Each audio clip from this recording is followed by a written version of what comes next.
നമസ്കാരം നൻപ, best for എവറിലേക്ക് വീണ്ടും സ്വാഗതം. എന്നൊരു ചെറിയ വീഡിയോ, ചെറിയെന്ന് വെച്ചാൽ ചുമ്മാ ഇരുന്നപ്പോൾ എന്തോ തോന്നി അങ്ങനെ ചെയ്യുകയാണ്. എല്ലാവരും പുളിയും മുളകും കഴിച്ചിട്ടുണ്ടാകും ചോറിൻ്റെ പഴങ്കഞ്ഞീരോടെയൊക്കെ. എന്നാൽ പഴങ്കഞ്ഞീരോടെയുള്ള സാധനം നമ്മളൊന്ന് ഓംലേറ്റ് അടിച്ച് നോക്കുകയാണ്.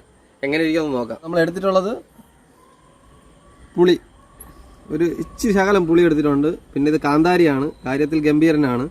ഇപ്പോൾ കാന്താരി മുളക് ഒരു 5-6 എടുത്തിട്ടുണ്ട്, ചെറുതായിട്ട് അരിഞ്ഞതാണ്. ഒരു സവാള, 3 മുട്ട, വെളിച്ചെണ്ണ, ഇത്രയേ ഉള്ളൂ. സിമ്പിളാണ്. നമ്മുടെ ആവശ്യത്തിന് ഉപ്പ് ഇവിടെ ഇരിപ്പുണ്ട്, ശകലം എടുത്തിട്ടുള്ളൂ. ആദ്യം മിക്സ് ചെയ്യാൻ പോവുകയാണ്. സവാള എടുത്തു, നമ്മുടെ കാന്താരി, പുളി, ഉപ്പ് മിക്സാക്കി എടുക്കണം പരുവത്തിന്. എന്നിട്ടാണ് നമ്മൾ ഇതിനകത്ത് കുറച്ച് കൈയൊക്കെ നീറണം. കാന്താരി ആയതുകൊണ്ട് വെളിച്ചെണ്ണയും കൂടെ ഇതിൽ കൂടെ ചേർത്ത് മിക്സ് ചെയ്യണം.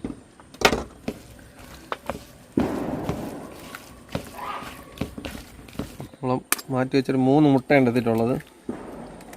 3 എണ്ണം കൂടി തട്ടിയിടണം.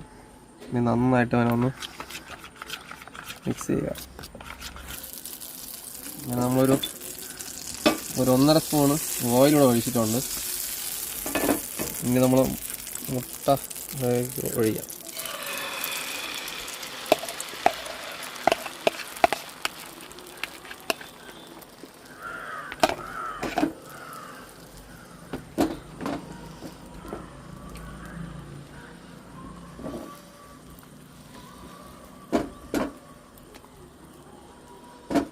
മീഡിയം ഫ്ലെയിം കുറച്ച് വെച്ചാൽ മതി.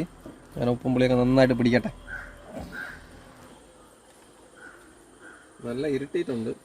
പുറമെ നോക്കുമ്പോൾ തന്നെ മിക്കവാറും പകൽ സമയത്താണിത് ചെയ്യാറുള്ളത്. ഇന്നെന്തോ പുളിയും മുളകും കഴിക്കണം എന്ന് തോന്നിയതുകൊണ്ട് ഇതും പിടിച്ചോണ്ട് ഇറങ്ങിയതാണ്.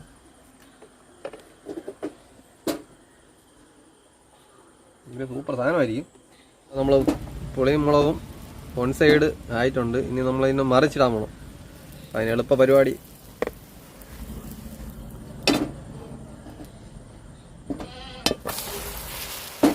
ഓംലേറ്റ് റെഡി ആയിട്ടുണ്ട്.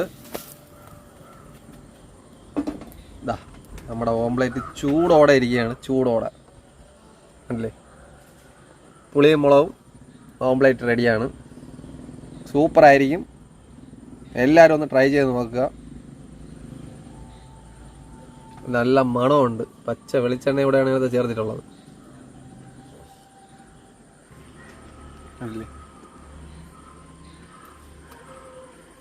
സൂപ്പർ.